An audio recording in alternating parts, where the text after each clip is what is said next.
விஜய் அவர்களுக்கு எதிரான ஒரு மிக முக்கியமான ஒரு ஆயுதமாக கமலை மாற்ற வேண்டும்னு திமுக திட்டமிடுது அப்படின்ட்டு ஒரு சொல்லப்படுது.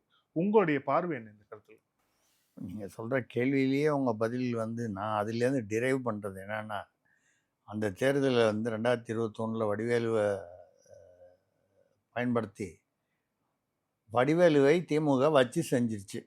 அதுக்கப்புறம் வடிவேலு வந்து திமுக பக்கத்துலயும் காணோம். சினிமால வந்து கோலோச்சிக்கிட்டு இருந்தார் வடிவேலு. சமீப காலத்தில் வந்து வடிவேலு மிகச்சிறந்த காமெடி நடிகர். ஏதோ அதிர்ஷ்டத்தை மட்டும் நம்பி வரல. அவருடைய திறமையை, திறமை. உழைப்பு, திறமையும். ஆனா, அதுக்கப்புறம் அவர் காணாம போயிட்டாரு.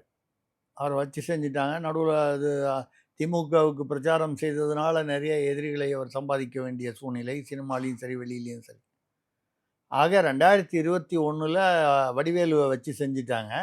2026ல கமல வச்சு செய்றதுன்னு முடிவு பண்ணிட்டாங்க திமுகல. இது கமலுக்கு எவ்வளோ தூரம் புரியுதுன்னு தெரியல.